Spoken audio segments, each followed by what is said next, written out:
바람을 잠재우는 바람. 어? 제목이 좀 이상하죠? 어떻게 바람이 바람을 멈추게 할 수 있다는 걸까요?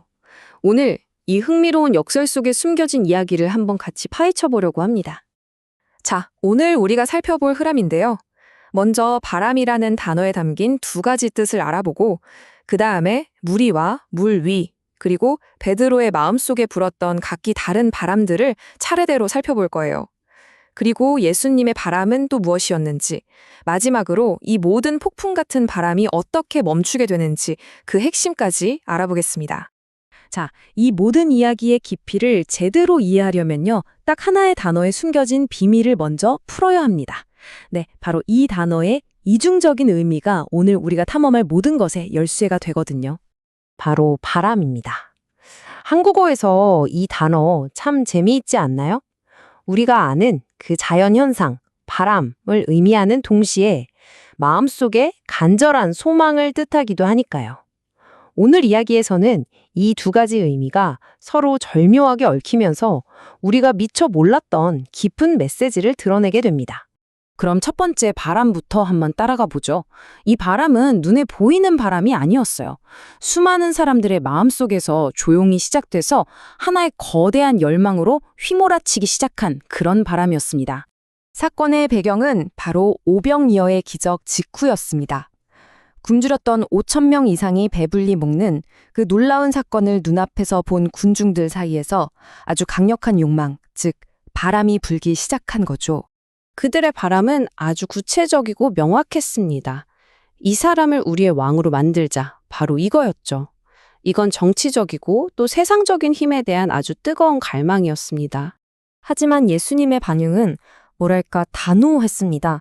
그분은 그 바람에 올라타기는커녕 오히려 그 흐름을 정면으로 거부하셨죠. 그 욕망이 더 커지기 전에 군중과 제자들을 서둘러서 다른 곳으로 보내십니다. 마치 사람들의 그런 세상적인 욕망이 부는 곳에는 당신이 머무를 수 없다는 걸 분명하게 보여주시려는 듯이 말이에요. 성경 본문을 보면 이 상황이 아주 명확하게 기록되어 있습니다. 예수님은 곧, 그러니까 즉시 행동하셔서 제자들을 배에 태우고 무리를 흩어지게 하셨어요. 세상적인 욕망에 바람이 부는 그곳에서 의도적으로 자신과 제자들을 분리시키신 거죠. 자, 이제 무리의 마음속에서 불던 그 비유적인 바람에서 갈릴리 호수 위를 진짜로 휘몰아치던 물리적인 바람으로 장면이 확 전환됩니다. 제자들은 예수님 말씀대로 배를 타고 호수를 건너가고 있었는데 거센 맞바람 때문에 파도에 정말 심하게 시달리고 있었어요. 이제 그들은 생명의 위협을 느끼는 진짜 물리적인 폭풍 한가운데 놓이게 된 겁니다. 근데 여기서 이야기는 아주 중요한 사실 하나를 짚어줍니다. 뭐냐면 예수님께서 물 위를 걸어오시는 그 기적적인 순간에도 폭풍은 멈추지 않았다는 거예요. 그분의 현존이 바로 코앞에 다가왔는데도 거센 바람은 여전히 제자들을 위협하고 있었다는 거죠.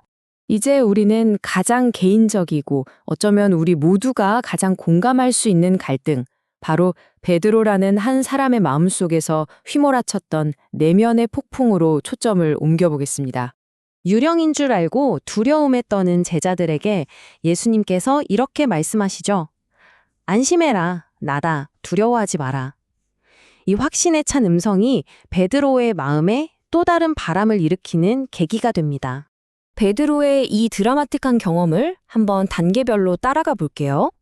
먼저 그에게는 나도 예수님처럼 물 위를 걷고 싶다는 아주 강한 바람, 즉 소망이 생겨요. 예수님은 오라고 허락하시죠. 와, 그리고 놀랍게도 그는 성공합니다. 잠시나마 정말로 물 위를 걸어요. 하지만 바로 그 순간 그의 시선이 예수님을 떠나서 주변의 거센 바람을 보자마자 모든 것이 무너지기 시작합니다. 두려움이 그를 삼키고 그는 물에 빠지기 시작하죠. 바로 이 순간입니다. 예수님을 향한 믿음의 바람이 눈앞의 현실적인 폭풍의 바람을 보는 순간 힘을 잃어버린 거죠. 그의 외침은 정말 절박함 그 자체였습니다. 이게 정말 핵심입니다. 베드로의 믿음, 그의 소망이라는 그 바람은 분명히 강력했어요. 물 위를 걷게 할 만큼이나요. 하지만 그 개인의 믿음만으로는 외부에서 불어오는 거친 폭풍을 잠재울 수는 없었던 겁니다. 그렇다면 이 모든 혼돈 속에서 예수님께서 품고 계셨던 바람은 대체 무엇이었을까요? 이 바람은요, 지금까지 나왔던 모든 바람들과는 근본적으로 다른 것이었습니다. 물에 빠진 베드로를 건져주시면서 하신 이 질문에 모든 게 담겨 있어요. 왜 의심했느냐? 예수님의 바람은 베드로가 물 위를 걷는 그런 기적을 행하는 게 아니었습니다. 그보다는 어떤 폭풍 속에서도 당신을 의심하지 않는 굳건한 믿음을 갖는 것, 바로 그거였던 거죠. 두 바람의 방향이 이렇게나 달랐던 겁니다.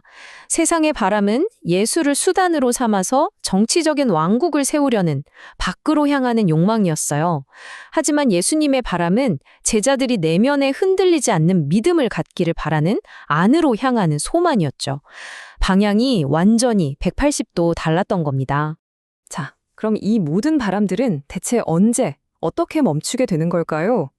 드디어 오늘 분석의 결론이자 이 이야기의 가장 중요한 통찰로 넘어가 보겠습니다. 여기가 어쩌면 이 이야기의 가장 놀라운 반전일지도 모르겠습니다. 베드로가 믿음으로 물 위를 걸어서 예수께로 가는 그 과정 중에도 폭풍은 멈추지 않았다는 사실입니다. 여전히 바람은 거세게 불고 있었어요. 성경은 바람이 그친 정확한 시점을 이렇게 기록합니다. 예수님과 베드로가 함께 배에 올랐을 때 바로 그 순간에야 비로소 바람이 멈췄다는 거죠. 이것이 바로 바람을 잠재우는 바람의 최종 결론입니다. 진정한 평온은 우리가 예수를 향해 열심히 나아가는 그 과정 속에서 얻어지는 게 아니었습니다. 마침내 그분과 함께 배 위에 있는 그 상태가 되었을 때 비로소 주어지는 것이었죠. 추구가 아니라 온전한 함께 있음. 바로 그것이 모든 폭풍을 멈추는 열쇠였던 겁니다. 오늘 이 분석을 마무리하면서 우리 각자에게 이 질문을 한번 던져보고 싶습니다. 지금 여러분의 삶을 움직이고 있는 바람은 과연 무엇인가요? 그것은 세상의 바람인가요?